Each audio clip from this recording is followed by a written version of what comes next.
Coming up today, Korea confirms its 5th case of the Middle East Respiratory Syndrome. The test results of 2 suspected cases will be announced later today. The chief nuclear envoys of South Korea, the United States and Japan will hold trilateral talks in Seoul today as they seek ways to get North Korea to abandon its nuclear program. Plus, a stifling heatwave takes more than 1,000 lives in India as temperatures reach nearly 50 degrees Celsius in parts of the country. Stay tuned for these stories and more.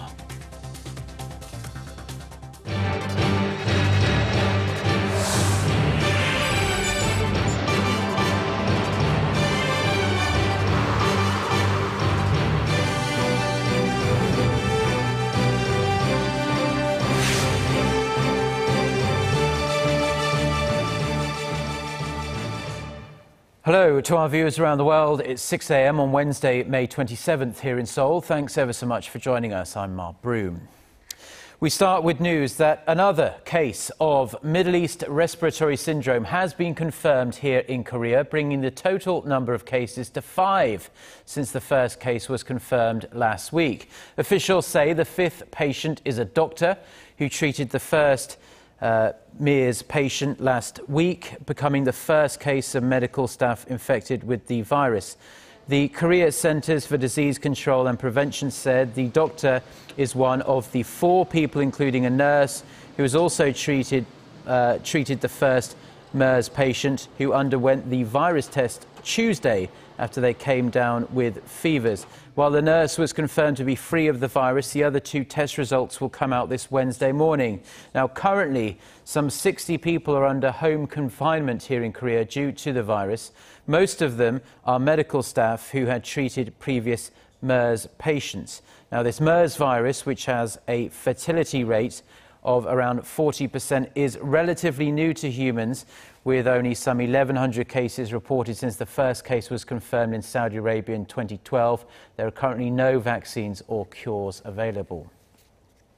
The chief nuclear envoys of South Korea, the United States and Japan will hold trilateral talks in Seoul on this Wednesday morning. At the top of their agenda, seeking ways to resume the long-stalled 6-party talks and preventing future North Korean military provocations. Pyongyang has been raising tensions with its recent testing of a submarine-launched ballistic missile and claims about the strength of its nuclear program. Ahead of their trilateral meeting, the officials held separate 2-way talks on these matters. The South Korean and American envoys are set to travel to Beijing on Thursday for related talks with their Chinese counterparts. North Korea has released a photo of its leader Kim Jongun posing with a group of scientists that purportedly developed the regime's first submarine-launched ballistic missile. The move is being seen as an attempt by North Korea to boast about its alleged weapons capabilities. For a look at what the experts are saying about this latest image, our Kim Jongun reports. North Korean leader Kim Jongun held a photo session with hundreds of scientists, technicians, and workers who made contributions to the country's recent test firing of a submarine-launched ballistic missile. According to the North state-run news, the young leader was said to have praised the scientists for their accomplishment in making the strategic weapon. Our dear leader says the acquisition of the SLBM firing technique is a historical achievement which fully displays the dignity and might of North Korea to the whole world. Kim went on to call the weapon's development a great gift for the country, as this year marks the 70th anniversary of the foundation of North Korea's ruling Workers' Party. He also emphasized the need to build more sophisticated and cutting-edge weapons to boost military power. Experts say the photo's release shows the regime's willingness to show off its ability to develop high-tech weapons and enhance its offensive capabilities. Report of the photo op comes on the tail of Pyongyang's announcement last week that it developed nuclear warheads small enough to fit on a missile. If Pyongyang's claim of the SLBM launch is confirmed, it could serve a fresh threat to the security of the Korean peninsula. Kim Jongun, Arirang News. An American history scholar who has been vocal in trying to get Japan to take responsibility for its history of wartime sexual slavery says people who deny that history are guilty of purposely eroding the truth and damaging the fight for an end to sexual violence. In an email sent to Seoul-based Yonhap news agency on Tuesday, University of Connecticut professor Alexis Dudden said she was glad to see a coalition of 16 history research groups in Japan, totaling thousands of scholars, calling on Tokyo to stop distorting facts surrounding the military's wartime sexual slavery of Asian women. However, she added that the minority of Japanese who deny the darkest parts of Japan's past wrongdoings threaten those in Japan who want to teach a truthful representation of Japan's wartime history. Nearly 500 international history scholars have joined Dudden's joint statement move, criticizing the Abe administration for denying Japan's wartime atrocities. President Park Geunhye will visit the United States from June 14th to the 18th on the invitation of US President Barack Obama. Her office says the two leaders will meet for summit talks on June 16th in Washington, after which President Park will travel to Houston, Texas for 2 days before returning home. During their summit, the leaders will reaffirm their alliance in actively responding to a changing security situation on the Korean Peninsula and in Northeast Asia, as well as in addressing other global issues. President Park's upcoming trip comes after US National Security Advisor Susan Rice earlier this year announced Washington's plans to invite leaders from Korea, China, Japan and Indonesia to further enhance US ties with Asia. This will be President Park's second official visit to the US since taking office in 2013. And President Park Geunhye has officially called on the National Assembly to confirm her pick for the country's next Prime Minister, Hwang Kyo-ahn. The president wants Hwang in place before she travels to the United States in a few weeks, but that was just one of many topics she brought to the table on Tuesday. Our Chae-sun reports. At Tuesday's cabinet meeting, President Park urged Parliament to cooperate on a number of items, for most confirming Hwang Kyo-ah's nomination. She stressed that the government is carrying out reforms to revitalize the economy and to root out corruption, and the new prime minister should lead these efforts. But Hwang is expected to face intense scrutiny from the opposition party, which has already zoomed in on his past military exemption, alleged tax evasion, and conservative views on national security. The president also addressed delayed reforms to Korea's deficit-ridden public employee pension system, calling on the rival parties to pass a related bill by the end of this month's extraordinary session on Thursday. Shifting gears to a key labor reform issue, youth unemployment, she also applied pressure to Parliament and the Tripartite Commission of Labor, Business Management and Government. Despite 6 months of negotiations, the three parties were not able to make any headway.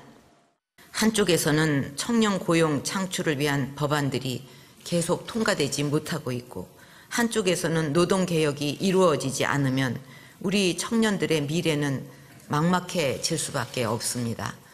The president also asked the older generation to give up some of their vested interests, a reference to the wage peak system of creating jobs for young workers by reducing salaries for older employees in return for extending the retirement age. 최유선, Arirang News. Now, two major affiliates of Samsung Group have announced that they'll merge by the end of the summer. The move will simplify Samsung's complicated share structure while paving the way for a new generation to lead Korea's biggest conglomerate. Our Kim Jongun reports. A merger is taking place between Samsung's two major units, its de facto holding company TEL Industries and its construction arm Samsung C&T Corporation. TEL Industries will acquire Samsung C&T by offering 0.35 new TEL shares for each Samsung C&T share. The new entity will be called Samsung C&T, which hopes to raise $54.4 billion in sales by 2020. The merger is thought to be part of a vast company reshuffle to ensure the smooth transition of managerial ownership to Lee Jae-yong, the vice chairman of Samsung Electronics Company. Lee's father, Lee Geon-hye, is the current chairman of the company, who's been in hospital since last May. The younger Lee will be the biggest shareholder in the new company with a 16.5% stake.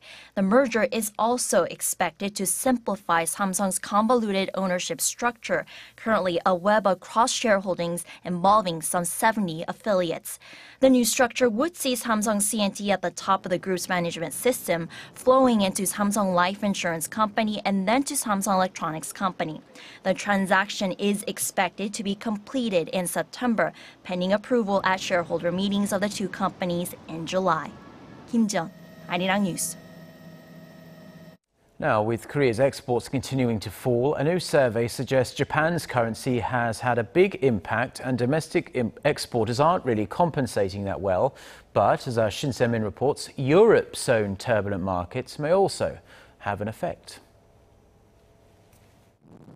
The weakening Japanese yen has put a big dent in Korea's price competitiveness. In April, the country's overall outbound shipments were at $46.2 billion, down 8.1% from the same period last year. A Korea Chamber of Commerce and Industry survey of 300 exporters shows that 70% do not have a backup plan in place to balance out the impact of the depreciating Japanese currency. More than half said they have seen exports drop. In areas where the neighboring countries compete in exports, such as steel, petrochemical, and auto parts, Korean export volume falls 12% every time Japanese companies drop prices by 10%.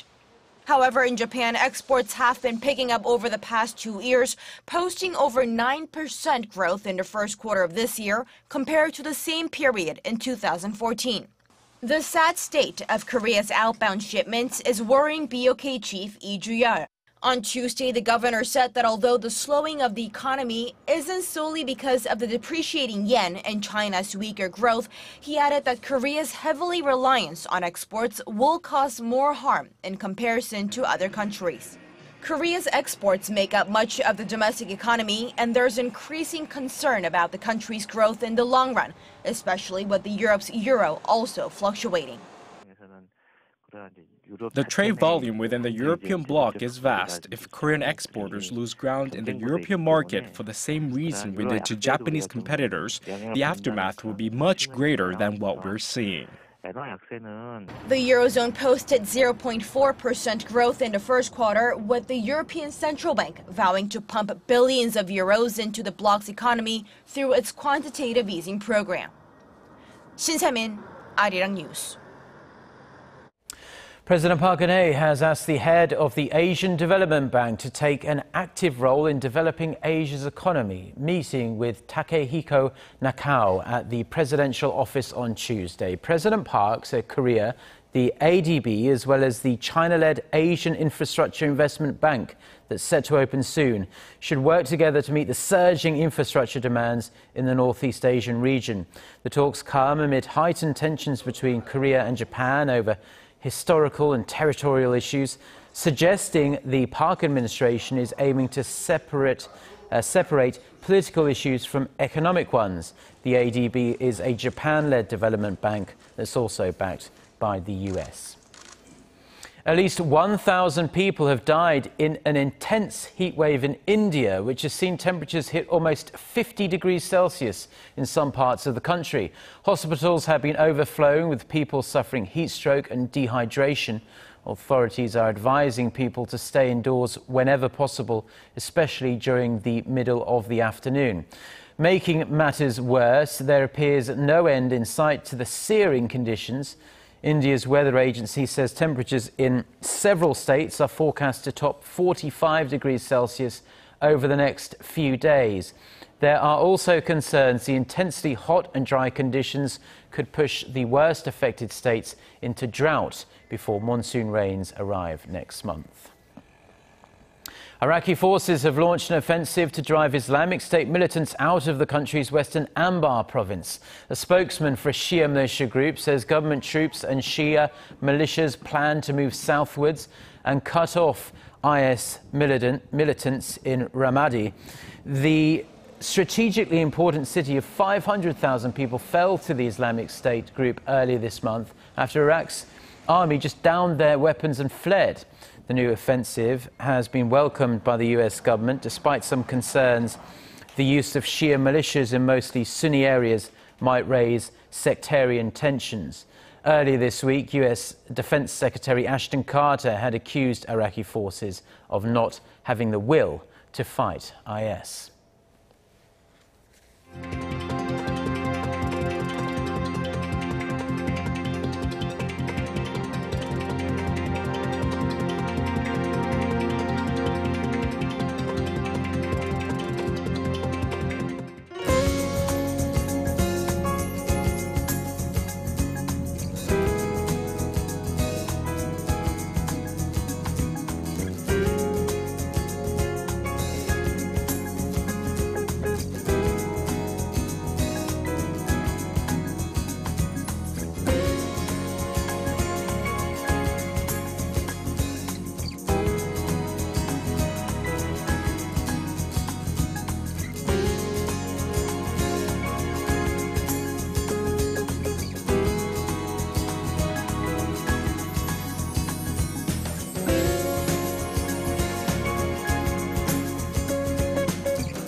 Well, those have been the stories we've been following on this Wednesday morning here in Seoul. For more of the latest, don't forget to check out our website, arirang.co.kr/news, and do download our smartphone application. Just search for Arirang TV.